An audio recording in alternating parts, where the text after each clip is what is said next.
related to GPU programming. And there are some other aspects which some of you have figured out on your own based on the assignments that have been given. But let's look at them a little more closely. In particular, we'll look at some of the functions which are possible to be called on the GPU, then what kind of functions are possible to be callable from the host. And then we'll also look at some of the libraries such as Thrust, which will help improve your productivity when it comes to some sort of functions on the aggregates such as vectors. All right, so let's start. So these slides are named as functions. So there are three kinds of let's say annotations which you can provide to your functions in a CUDA program.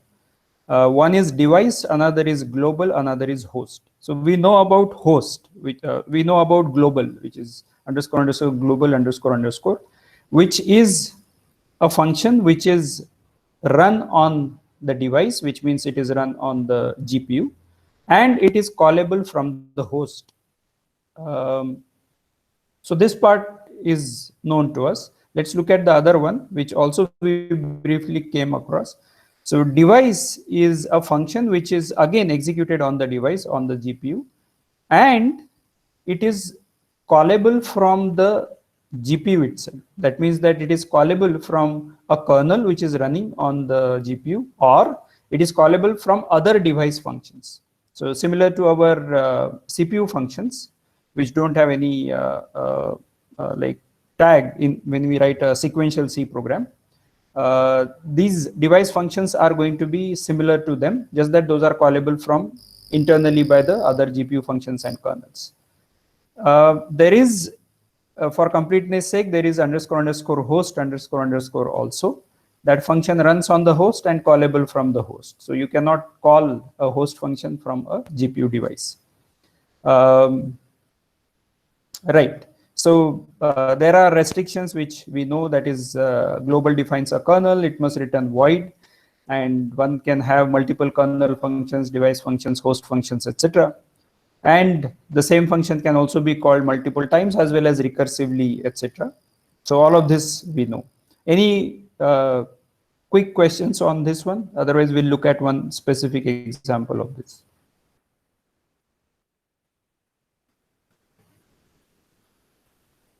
All right. So one thing which I did not mention. Sir, when we are saying device, if there are multiple devices, then does it apply to all of them?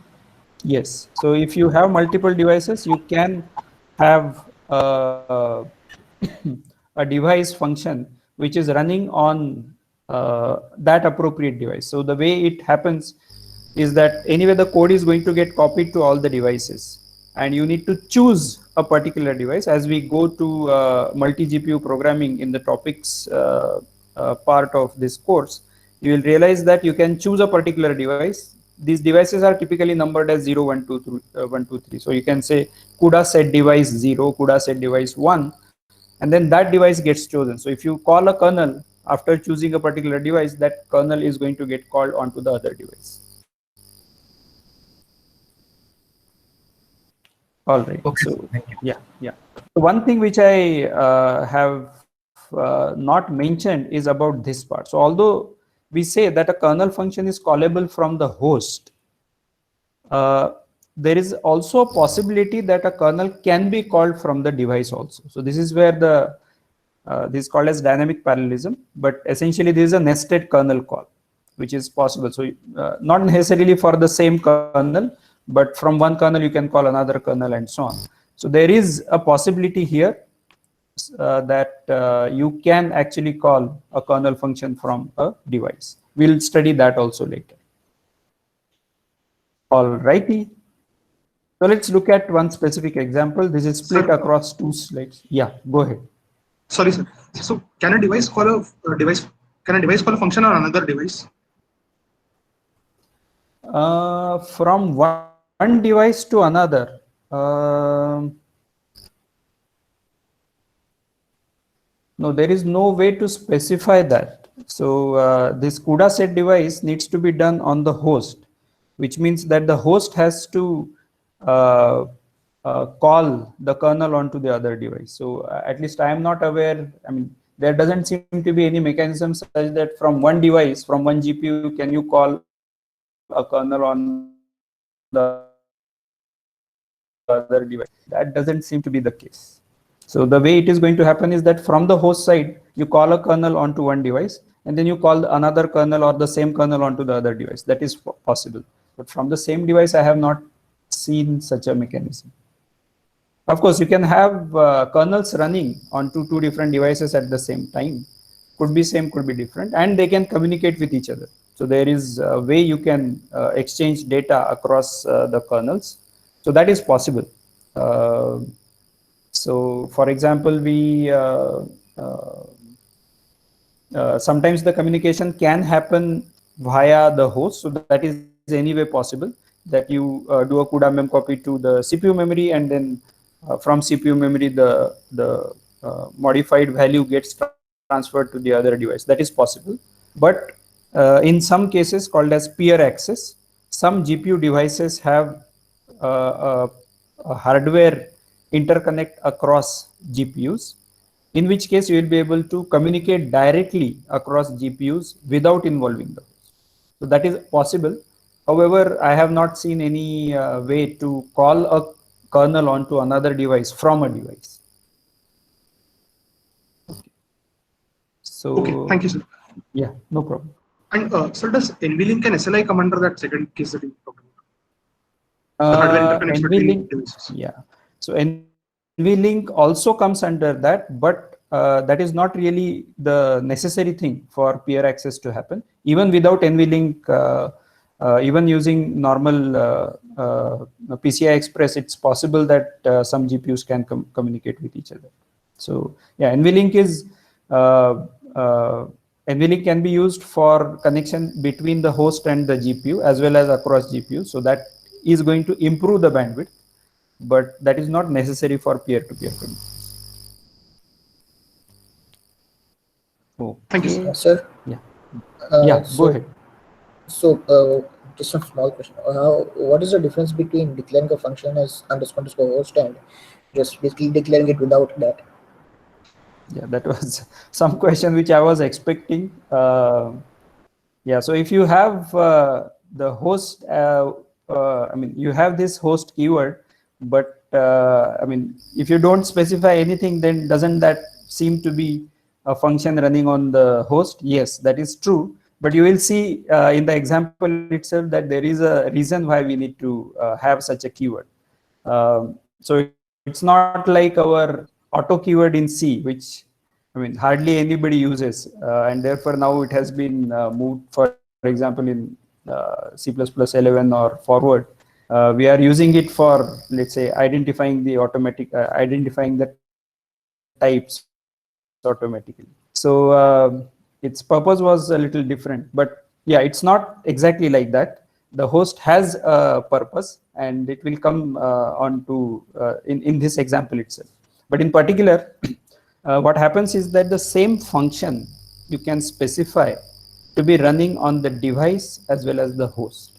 If you do not have this keyword host, then you don't have a way to specify that it can run on both CPU and GPU, because you will mark it as device, and as soon as you mark it as device, it is a device only function. So to make sure that it is accessible on both CPU and GPU, you can use the host thing.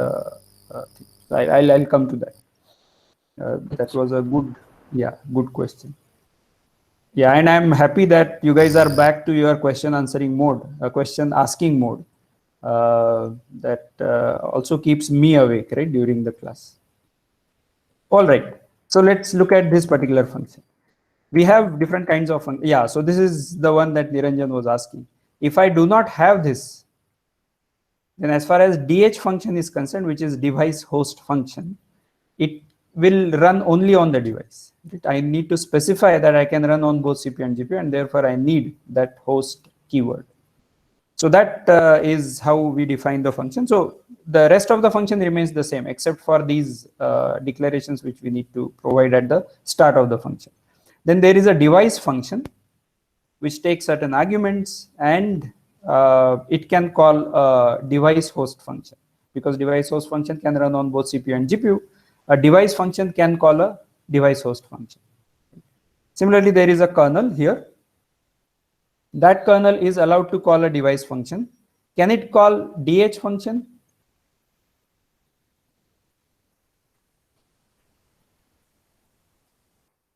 Any suggestions? Can a kernel call DH fun?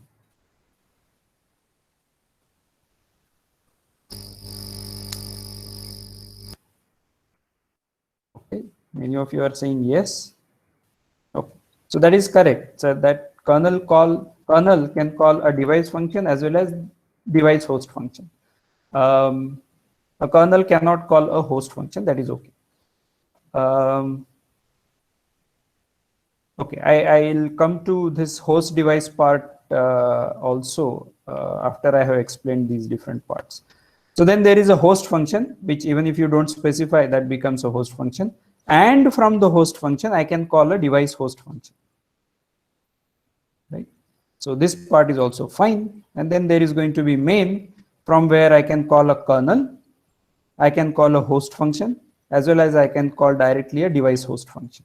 Right? I cannot call a device function. That is the only restriction. But otherwise, I can call all other three types of functions.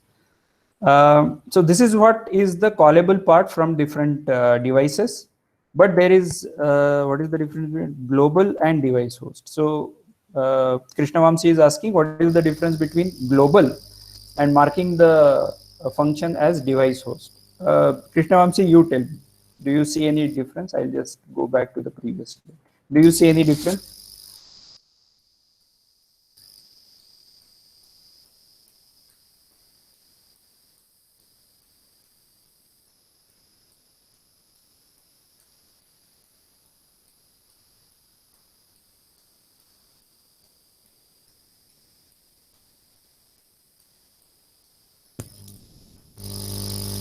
Okay, so a device host function is callable from the CPU, let's say from main or some function running on the CPU. But right, so Venkat is saying that global is launched with thread configuration.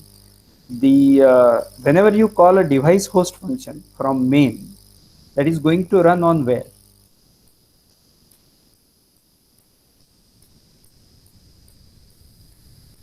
Right. So that is going to run on CPU, whereas a global function is going to be running on the GPU. And so there is a difference between the two. So let's come, since Krishnavamsi has asked, let's come to this point which I was talking about.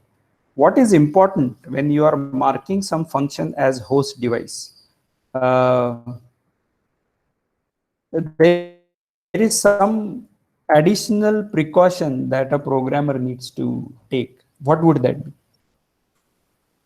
If a particular function can run on both CPU and GPU, that is host as well as device, there is a precaution that a programmer needs to take. What would that be? Passing pointers to this function. If we're calling it from the CPU, the pointers need to be on the CPU and not on GPU, but if we're calling it from GPU. Very good. Very good. So you need to have the, you need to take care of the memories properly, because if you are calling it from the host, then the pointer that you pass should be available inside CPU memory. When you are calling it from the GPU, it should be available in the GPU memory. Or if you are calling, or you need to call it as a CUDA host alloc memory, right, which is accessible to both CPU and GPU. So that is one. There is another precaution that one needs to take. What would that be?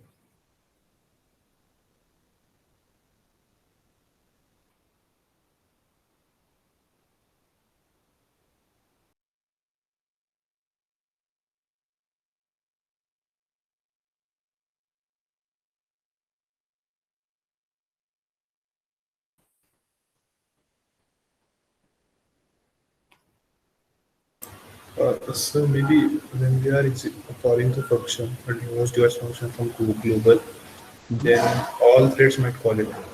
If we have to ensure. Like the function will be executed many times. Correct. So that is another aspect that Shubham is mentioning, that when you are calling it from a GPU kernel or a GPU device function, this device host function, then that is going to get called those many number of times, as many threads are being launched. Whereas if it is called from the host, well, unless you use some sort of parallelism on the host, which also something which we would like to study,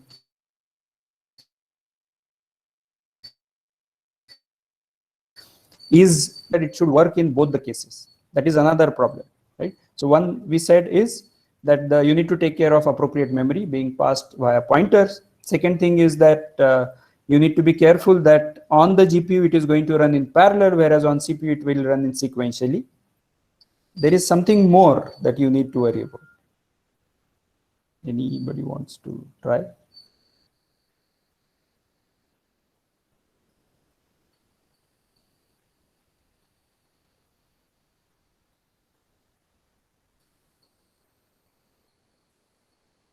Okay, so the kind of code that you can write in a device host function has to be in the intersection of what is allowed on CPU and GPU. That means that any code that you write must be possible to be written both on the CPU as well as the GPU. What does that mean? Is there any code that you cannot have on CPU but possible on the GPU? Sir, C++ is not allowed in GPU like that. So I don't think we can use that in device host. Okay, sure. That's a good point. The CUDA variables like block ID and thread ID. Right. Sanket is saying passing 2D array. We usually pass those as anyway a pointer. So that would be okay. That would be okay, Sanket. But what Niranjan and Krishnavamsi said is that, for example, thread ID x.x or block ID, etc. These variables are going to be possible only on GPU. On CPU, these don't exist. And therefore, if you have a code which is working with this ID, I mean, thread ID x.x, etc., that code is not going to compile if you have marked the function as host and device. Is there any code which is there on the host but not on the GPU?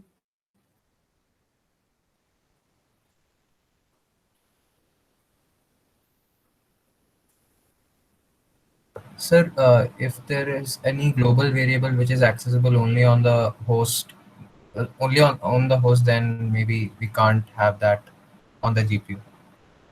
Yes.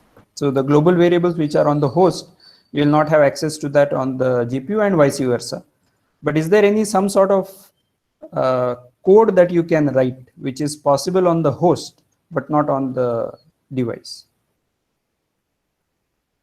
Standard library functionalities, as Ashutosh is suggesting, yes, that is correct. So for example, if you are using string functions, time functions, all the file IO functions, whatever are those supported. For example, you can use scanf on the host but not on the GPU device. Thankfully, printf is allowed on the device. So all of these functionalities are possible only on host, and therefore you cannot afford to have those in the device host function. The compiler will give an error, right? Let alone any runtime possibilities. Inside, so Amit is asking, inside host device function, is there a way to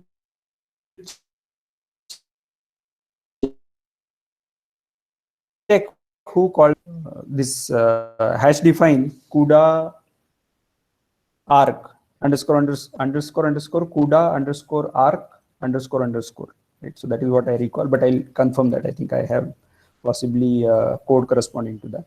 Yes, so you can check that CUDA arc. If that is defined, that means it is on the GPU. If it is not defined, then you can have that means that it is on the CPU. So using that you can do. There are also other functionalities. For example, there are functionalities which are supported across different CUDA versions, right, on different GPUs, etc. So you can as well look at the value of this CUDA arc, whether it is going to be, let's say, 350, which means that CUDA compute capability 3.5. is going to be the one that is already defined. So if CUDA arc is greater than equal to 350, then do blah. Otherwise, if it is defined, if def CUDA arc, then do something else. Else, hash else, which is going to be on the CPU, then you do something else. So that is possible to be written. In fact, you will see that some of the standard libraries inside CUDA will make use of such a functionality to know whether it is running on CPU or GPU. Good question, Amit.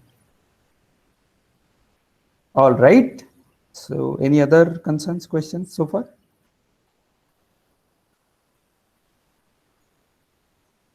So if we use the CUDA variables like block ID and all that, and inside the if block where we check for the CUDA hash, will that compile? Because in that Yes. case, at least we have this.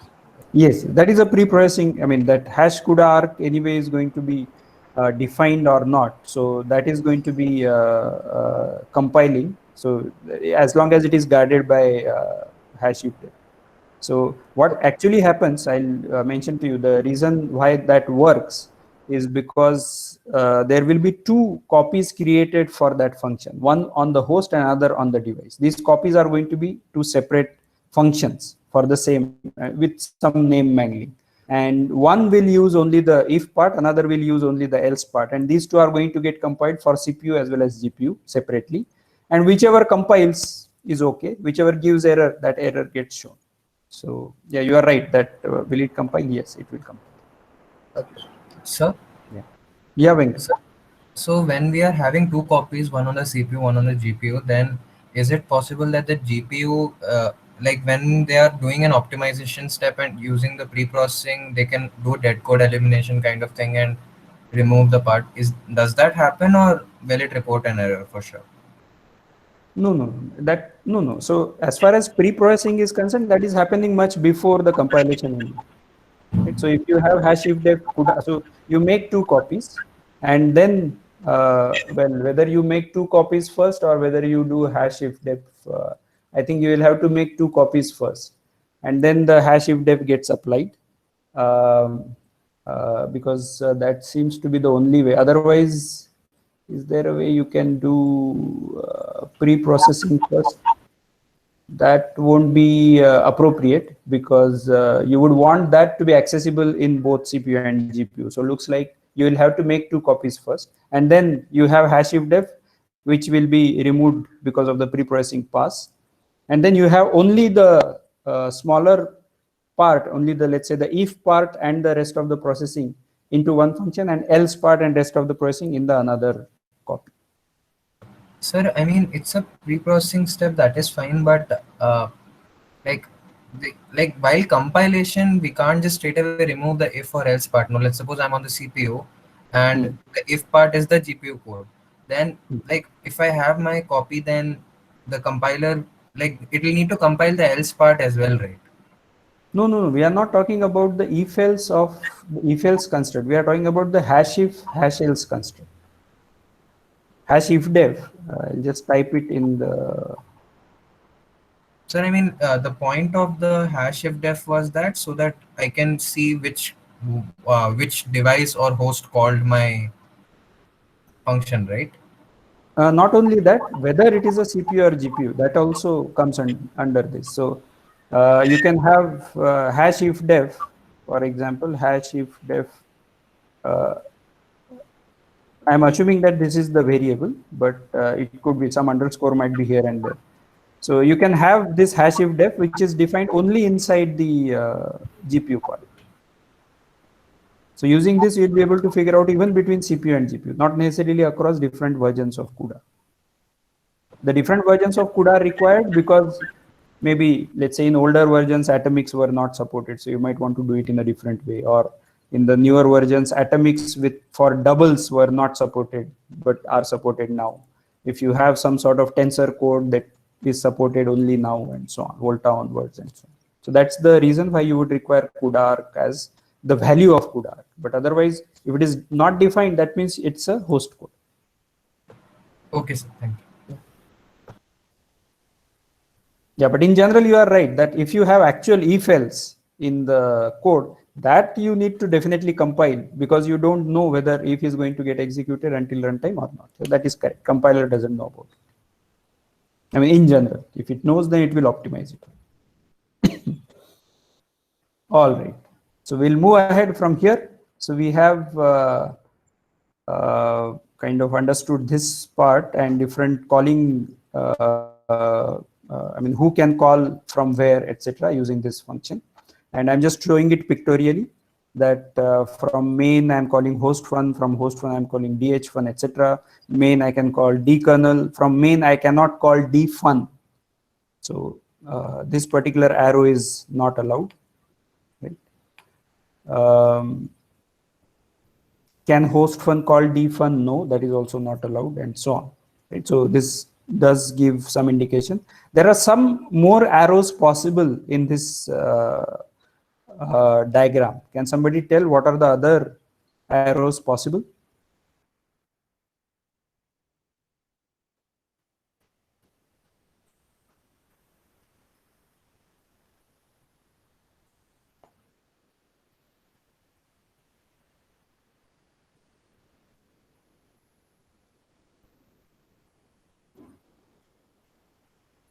Kernel to dh1, kernel to dh1, yes, that is possible. Then dh1 to host1, no. Yeah, that's a good point. But yes, dh1 to host1 will not be possible. The reason being that dh1 can be called from the device, and therefore it cannot call the host. So that's a very important point which Parth has asked. Can we have dh1 to host1 arrow? That is, can dh1 call host1? So dh1 is an intersection of both the device and the host functionality. But a device function can call, I mean, the code corresponding to dh1 is going to be intersection, but dh1 can be called from the kernel and running on the device. And from there, can I call a host1? No. And therefore, you cannot have, because that is not, host1 calling is not at the intersection of host and device code. That's the reason it won't be possible. Aryanth is asking, is dh1 to dh1 possible? Yes. In fact, all of these self loops are possible for all these 5 functions. They can call themselves. Okay, so that sounds good.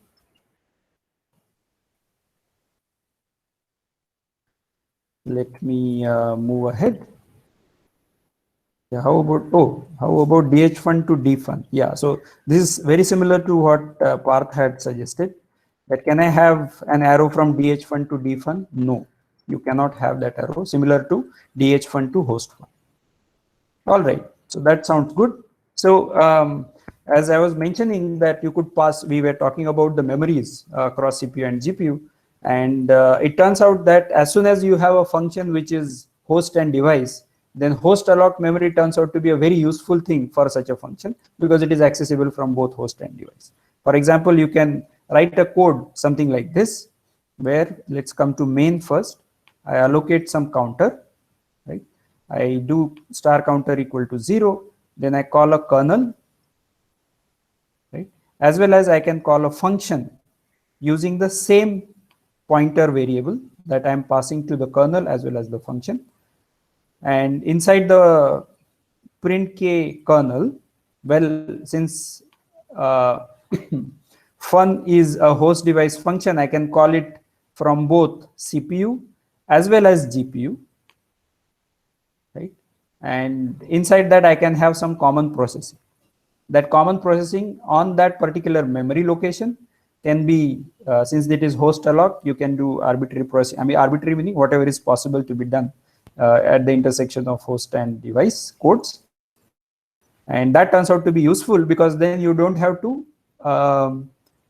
change the processing across CPU and GPU. I mean, by and large, there is a caveat here, but by and large, you can avoid that repetition or copying of the code which is there inside fun, because now you can call that even from the kernel as well as from the host. So in case the need arises, you can avoid that duplication of code. So that is one.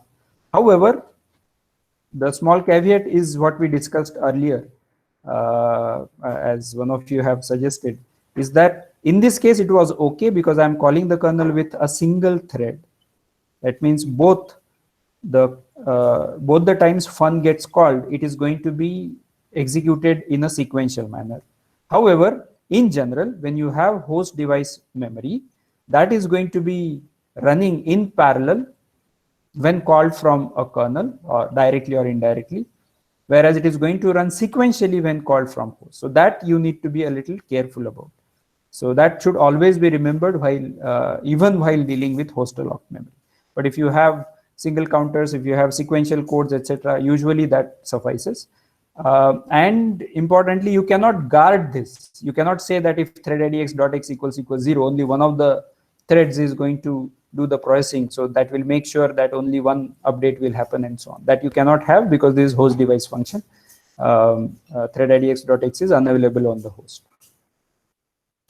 All right. Any questions on this code?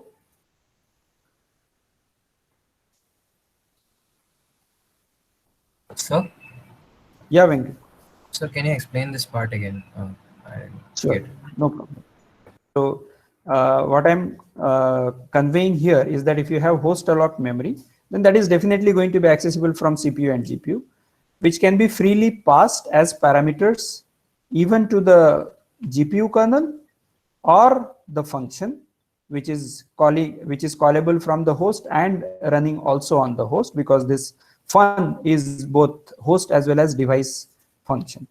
So that is the first part. But the second part that we need to be careful about is when I am calling fun from the host, it is going to be executed by one thread. Whereas when I call fun in general from a kernel, that might be getting executed by multiple threads in parallel. This part we need to be careful of. And I cannot make, for example, if I'm just updating the counter, I cannot make if thread idx.x equals 0, then do plus plus star counter. I cannot do that because this is a host function also, and that thread idx.x is not available on the CPU. So this part you need to be very careful about. So even with host alloc memory, you have to be careful about parallel versus sequential part. Sir, I don't know, like, what is the comment on the left side? Functions are friends with host log memory. Like, what was the motivation for that? Oh, I see.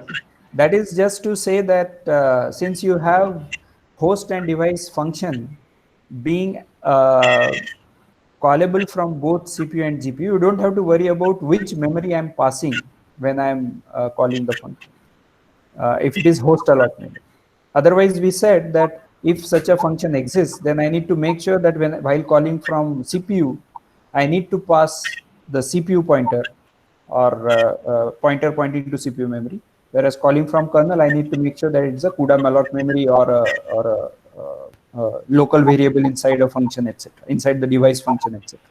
That you don't have to worry about while host alloc memory. That's the meaning. Okay, sir. Thank you. Any other concerns here? Okay. Okay, so you have to tell me what is the output of this code.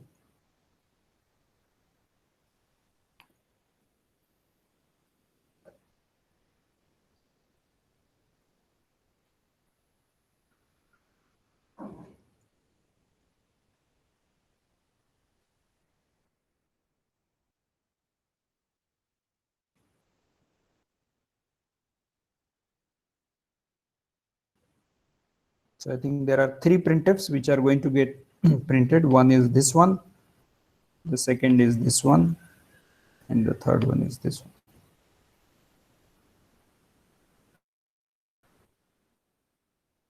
Okay, Shubham is suggesting 011.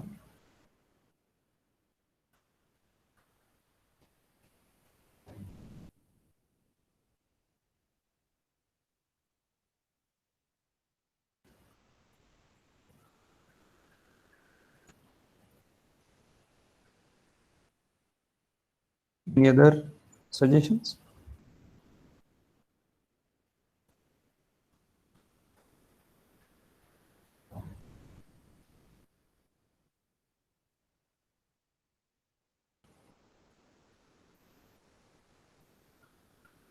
Okay, so let's understand why would it be 0 and 1 or not. So first printf, that is going to print the value 0 of star counter. Then print k happens, which is going to pass that counter value, and that is going to get incremented by fun, and this value is the same host allot memory. So print k is going to print the value after fun, which is going to be 1. So the second printf is going to be 1. Then there is CUDA device synchronize, so that is going to finish the kernel. Then I am calling fun with the same counter pointer, which is again going to increment the same pointer, and therefore the value will become 2, and therefore it should print 0, 1, 2 is what I think. Shubham, does that seem reasonable, or you want to argue for 0, 1, 1? No, sir. I thought, sir, when we call print k, then the address of counter would be on GPU, and then when we call fun from main, that address would be on host. So these are two different addresses. I thought Yeah. So that won't be the case because we have the host allot memory. So it's going to be exactly the same memory location. In fact, it won't be exactly the same memory location. It's going to be different. It's just that is going to get mapped by the hardware automatically, and therefore you will have the same value incremented in both the devices, and therefore it will be 0, 1, 2. All right. So let's try to do that with a device only function, right? So what we want is again the CUDA host allot memory. Then there is printf main star counter, print k is calling, and this code remains the same. And then there is fun counter, and I'm adding sync threads here, right? So what is the output of this code?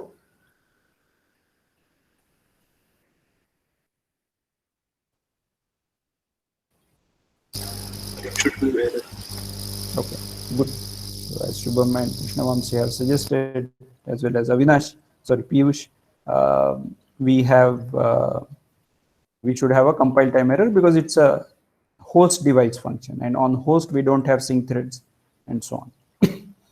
Right? So this part we need to be careful about. I'm going to remove that, and I'm also going to remove the CUDA host alloc, and I'm going to have now CUDA malloc. Right now, does Shubham's answer match? Is it going to be 0, 1, 1? Any suggestions?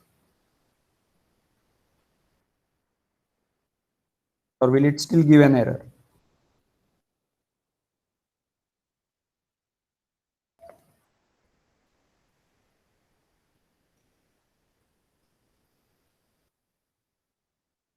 Error. Okay. So you guys have mentioned error, but I want to know whether it is compile time error or runtime error.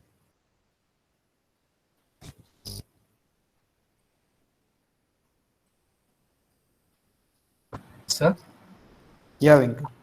Sir, when we do a CUDA malloc, like it just returns a pointer, right? So when we are passing it, so that won't cause any that shouldn't cause any compile time errors is what I feel like. It should be a runtime. It might like the value of counter might actually point to something meaningful on the GPU, but it might point to something garbage on the CPU, and that might cause a sec fault. So I think it should be a runtime error in that sense. Sure. So the compilers are not performing such a check that this value that is coming is a CUDA malloc, and therefore this should be on the GPU, whatever counter is going to point to. And therefore, when I'm calling fun from counter, it is pointing to GPU memory, and therefore this plus plus counter is going to be invalid on the host. So such checks are not done by the compiler. So although this, if you develop your own compiler or add to CUDA compiler, you might be able to perform such checks, but the current compiler will not be able to identify such issues, and it will give only a runtime error because that address, if you are lucky, is going to be invalid on the CPU. All right, so that is going to be a runtime error. So that seems to be good. Yeah, so that part is okay. Let's talk about global variables, right? So although this is also something which had come up sometime, but let's talk about that. So I have this instead of CUDA malloc or CUDA host alloc, I'm going to have int counter. And as far as this printf is concerned, that seems to be okay. On print k, there should be some issue because this, as soon as it's a global variable, it's allocated on the host CPU memory. So although it will be accessible from fun, that won't be accessible from the device, and therefore I'll need to be careful about that part. So again, there is going to be an issue. In this case, most probably the compiler will be able to figure out that it is a variable on the host, and therefore most likely the compiler will give an error. I can make it a global variable on the device, and that will again create a problem for the host part. So I can just have underscore underscore device underscore underscore int counter. Right? So, but that will be problematic for the host device function. So we can mark the global variables also as host device, and then it will be accessible from both host and device. Will that be okay? Any suggestions on this part, this code?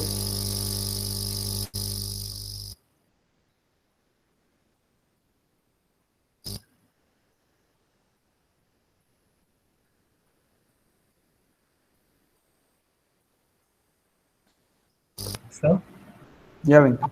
sir, when we had the earlier case in which it was just a host variable, the counter was a host variable. Mhm.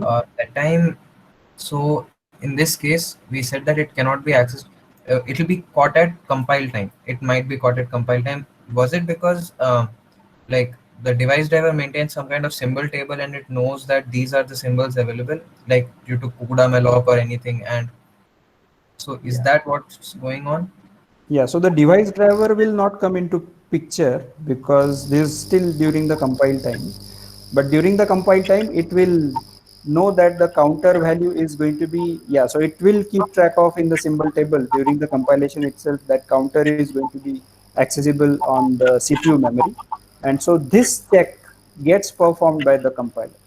Even in the previous case, it is possible for the host device function to figure out that this is CUDA malloc memory, but I think that interprocedural checks it is unable to do, and therefore it is not able to figure out if counter is pointing to CPU memory or GPU memory.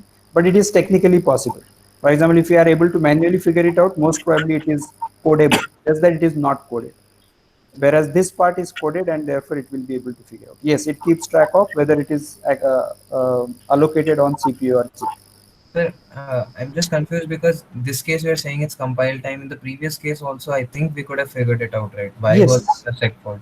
No, no, it's just that it is not done. It is So when possible is to it done? figure. Yeah. So in which case is it done? Like, what is the clear?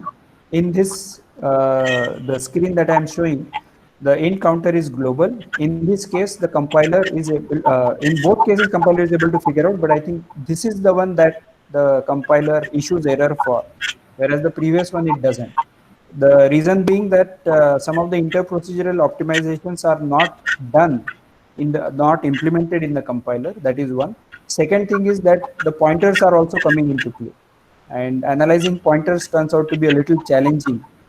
It's a little costly affair, and therefore some of the and both are happening in the previous code where we have the interprocedural optimization, because you need to be aware what CUDA malloc is doing. See, this CUDA malloc is just an arbitrary function for the compiler.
Okay, sorry about that. Let me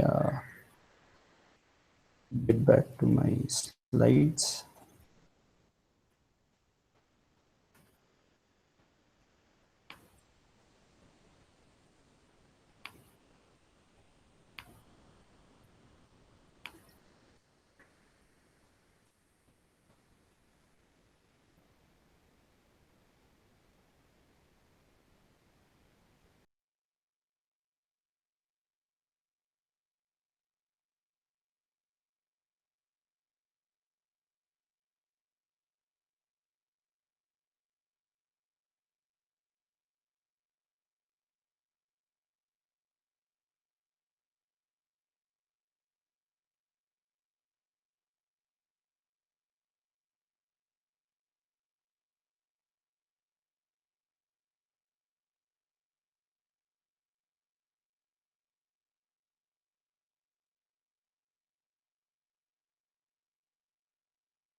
Yeah, sorry about this. I lost connection, but anyway, we are almost done. But if there are any questions, we can take those up. So what I was mentioning about that counter is that it becomes currently the compiler does not perform the interprocedural optimizations so well. Plus, when there are pointers, it always causes trouble to the compiler. And both of these are involved when we are dealing with CUDA malloc memory, and therefore those optimizations are likely to be not enabled, which are possible to be done. That just that those are going to be time consuming, and therefore it doesn't do. Whereas in case of int global counter, it is very easy because anyway it keeps track of that it's a global variable and allocated on the CPU. So that is anyway taken care of. So therefore it works out. I mean, there it is likely to give an error at compile time itself. All right. So we'll stop here unless there are any questions. We'll continue our discussion on functions in tomorrow's class.